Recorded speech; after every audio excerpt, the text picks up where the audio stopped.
The Lord be with you. And with your spirit. The proclamation of the Holy Gospel according to Luke. Glory to you, O Lord. Mary set out and traveled to the hill country in haste to a town of Judah, where she entered the house of Zechariah and greeted Elizabeth. When Elizabeth heard Mary's greeting, the infant leaped in her womb, and Elizabeth, filled with the Holy Spirit, cried out in a loud voice and said, "Most blessed are you among women, and blessed is the fruit of your womb. And how does this happen to me, that the mother of my Lord should come to me? For at the moment the sound of your greeting reached my ears, the infant in my womb leaped for joy. Blessed are you who believe that what was spoken to you by the Lord would be fulfilled." And Mary said, "My soul proclaims the greatness of the Lord. My spirit rejoices in God, my Savior.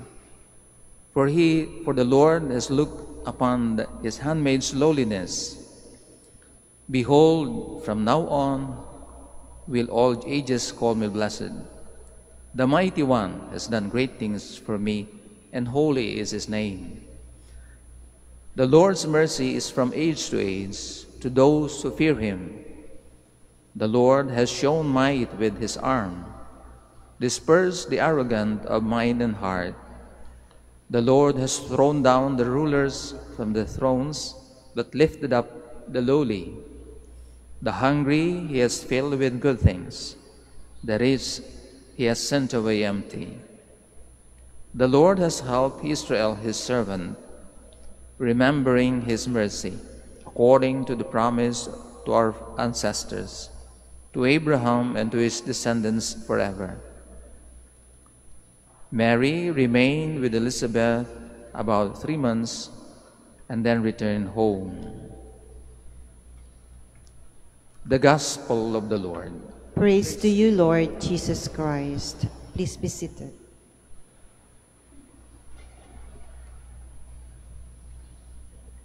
Anong pagpapala po ang hiling ninyo sa Panginoon sa inyong pagdedebosyon dito sa Banawag? Kadalasan, ito yung nagiging motivasyon natin sa ating pagpunta dito sa Manawag, lalo na kapag sa kanyang pinagdiriwang natin ang kanyang kapistahan, tayo ay nagsusumamo, tayo ay humihingi ng tulong sa Ina ng Diyos upang ang ating mga pangangailangan, upang ang ating mga biyaya na hinihiling ay ipagkaloob sa atin ng Panginoon sa pamamagitan ng pagdulog at pananalangin ng Inang Maria sa kanyang tulong. Kaya lang, maganda din nating tanungin ang ating mga sarili, anong mga biyaya ito? Ito ba ay nakatuon lamang sa mga pangmaterial na bagay na kinakailangan natin araw-araw? Ito ba'y nakatuon sa pagpapagaling sa mga may sakit sa pangangatawan?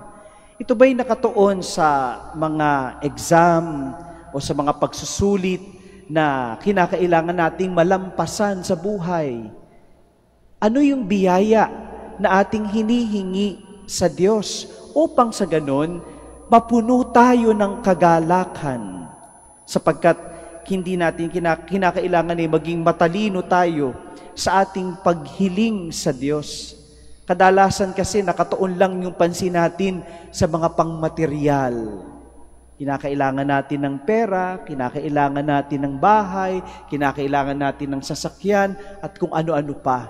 Ano ba yung unang biyaya na dapat nating tanggapin at hingin sa Diyos upang mapuspos tayo ng kagalakan? May pagkakaiba po kasi kapag ang hiningi natin ay kagalakan kesa sa kasiyahan.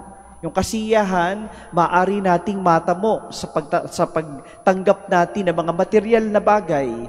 Subalit, kadalasan, itong mga kasiyahan na ito ay panandalian din lamang. Mga kayamanan dito sa mundo na sa isang iglap pwedeng mapa sa atin, subalit sa isang iglap din pwedeng mawala. Kaya nga, ang kasiyahan na dulot nila sa ating buhay ay panandalian lamang. Ano yung dapat na biyaya na dapat nating ipanalangin sa Diyos? Ipanalangin natin sa Diyos, unang-una, na tulad ni Inang Maria, tayo mapuspos ng pagpapala ng presensya ng Diyos sa buhay natin.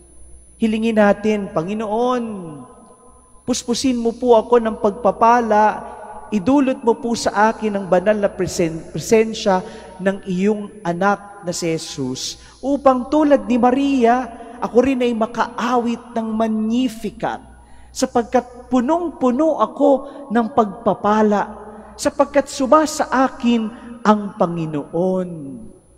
Yun daw po yung tinatawag natin sa ating katekismo na primordial grace. Na tulad ni Maria, kaya nga ang sabi sa kanya ng anghel, Maria, punong-puno ka ng grasya. Sumasa iyo ang grasya ng Diyos. Ano yung grasyang tinamo ni Maria? Sa kanyang sinapupunan, naroon ang anak ng Diyos. Si Kristong ating Panginoon.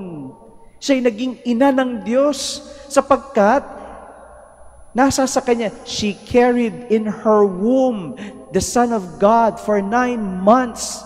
At siguro wala nang hihigit pa sa intimacy ng karanasan ni Maria sa pagkakamit niya ng napakalaking biyaya na yan. Bakit yun ang kinakailangan nating unang hilingin?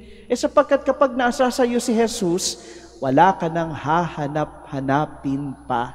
Hindi lang kasiyahan, kagalakan na umaapaw ang matatamo mo.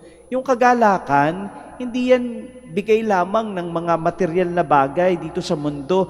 Yan ay bunga ng banal na espiritu na sumasayo. This is the fruit of the Holy Spirit. Joy is the fruit of the Holy Spirit. That when you receive it, it stays with you. Hindi ka kailanman magkukulang sapagkat alam mo na nasa sayo ang Diyos. Kaya nga kahit na may mga pinagdadaanan sa buhay, kahit na salat sa yaman ng mundo, nakukuha pa rin ngumiti ng isang taong tinamo ang pagpapala ng presensya ng Diyos. Sapagkat alam niya, wala siyang dapat ikatakot. Sumasa kanya ang Diyos. Tulad ng karanasan ni Inang Maria. At kapag sumasayo ang Diyos, yung biyayang tinanggap mo, hindi mo lang maaaring ipang sarili.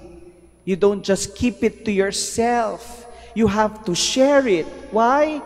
Because it is superabundance of grace. It is overflowing. It is overwhelming. Kaya nga si Maria, matapos niyang malaman na siya'y punong-puno ng pagpapala ng presensya ng Diyos, hindi niya ito tinago lang sa sarili niya. Pumunta siya sa kanyang pinsang si Elizabeth at doon sinubukan niya na ibahagi ang mabuting balita na kanyang tinamo. Naging mabuting balita din siya sa kanyang kapwa. Pag tayo napuspos ng biyaya ng Diyos, hindi lang natin ito itatago sa sarili natin, gagawa tayo ng mabuti sa iba. Ibabahagi natin ito sa iba sapagkat hindi natin kayang i-contain lamang sa ating mga sarili. Kaya mga kapatid, maging matalino tayo sa paghingi ng biyaya sa Diyos. Huwag lang yung mga biyaya na panandalian lamang. Hingi natin higit sa lahat at unang-una ang biyaya ni Kristo ng presensya ng Diyos sa ating buhay upang malubos ang ating kagalakan. Amen.